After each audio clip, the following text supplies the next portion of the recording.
So I'm 2 days late to this, but I want to make a video about it anyway, because even though I don't play World of Warcraft, I played it since I was a kid, and I still love the game. I just don't have people to play with right now. So I think it's interesting. I'm making a video about why some people are getting banned by trying to work around Blizzard's rules, and Blizzard apparently isn't down for it. So going back just a brief history, we're talking about loot distribution systems in WoW. And this is pretty much when you get together with a raid, which is a huge group of players going into like grouped content together, you need to figure out some system for who's going to get what loot.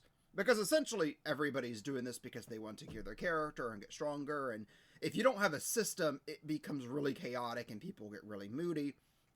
So when I played back in the original vanilla WoW, we had a DKP system. We'll get to GDKP later.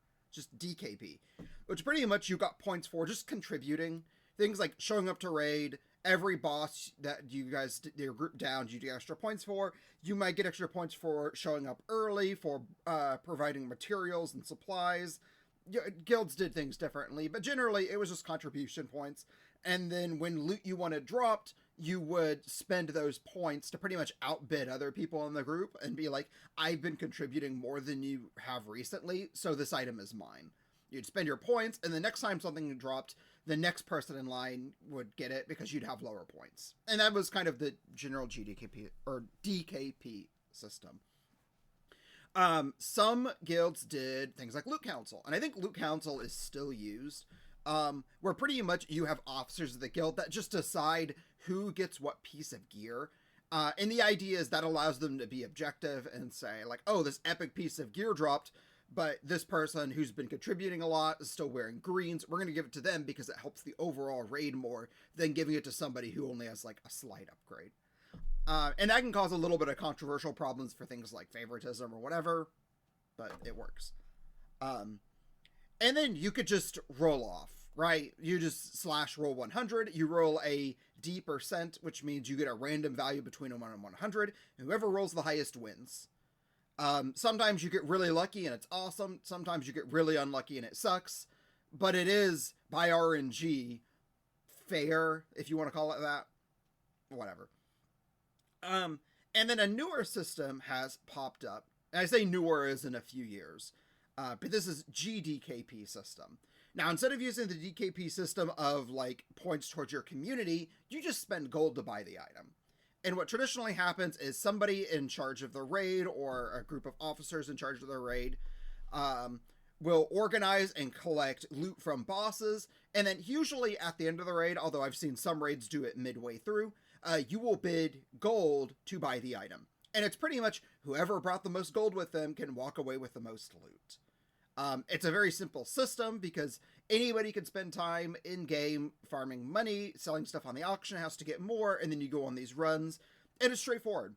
And then one of the other things that's really nice about these kinds of raids is at the end, all the money that was collected from people buying items is put into a pool and then split up, and everybody makes money off of it. So even if you went to a raid and you weren't able to buy anything, or you bought one thing but it wasn't great so it went really cheap, you actually walk away making money from these raids. Now there are some systems where if you're going to these raids, you are expected to be actively bidding because they want people to increase the pot. They don't like people going just to make money off of it. But again, this depends on individuals and communities. So now getting to WoW's anniversary realms. So these are anniversary realms that are WoW Classic servers, but they have a few things going for them that kind of like slightly modernizes them. And they are eventually going to be getting like their Burning Crusade. So the entire realm will essentially get the expansion at the same time, just like the original vanilla servers, and upgrade. And some of the quality of life stuff, I think like instant mail, I don't know anybody that cares about instant mail, but maybe I just never got into that. But having like dual spec, which to me is such a huge thing. I want to play with dual spec, but different video. These are the WoW Classic servers. One thing Blizzard has decided is they want to keep these servers very like pure. So they have straight up banned GDKP runs because unlike in the past with WoW, you can now spend real money to get WoW tokens to buy game time or get cosmetics, like different things. So now you can use your wallet to just get more money, and that means these GDKP runs are super inflated. It's doing a lot of things to the economy that Blizzard's decided they do not want happening. So they straight up banned GDKP runs.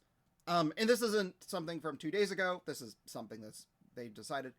What has happened, though, is some people who like the GDKP system have said, okay, we aren't going to make raids based on gold. We're going to make them off of materials, items in game. And the really common ones have been like Black Lotus, which are like a rare crafting ingredient. So instead of betting money, you are betting flowers, which sounds really silly.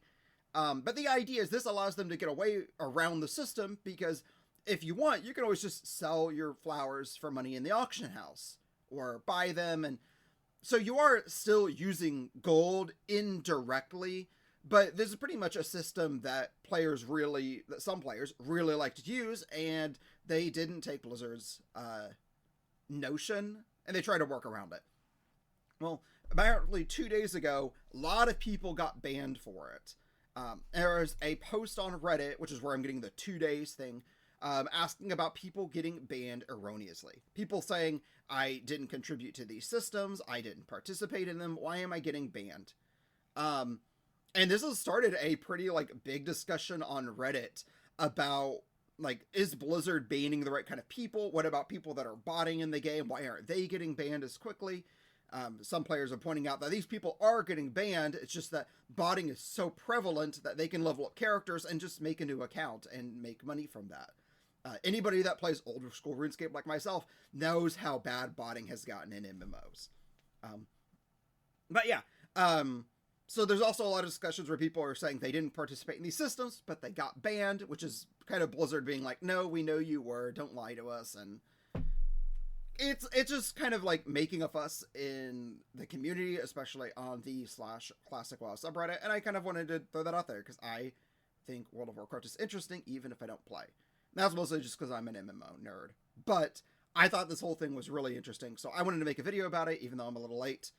Regardless, if you watch the whole video, you probably learned something, and I hope you enjoyed that at least. Like video, subscribe. I have 130 some subs, so not a lot. I appreciate everyone I get. Thank you for being here and watching. I will see you in whatever video I decide to make next on Random Stuff channel. Bye.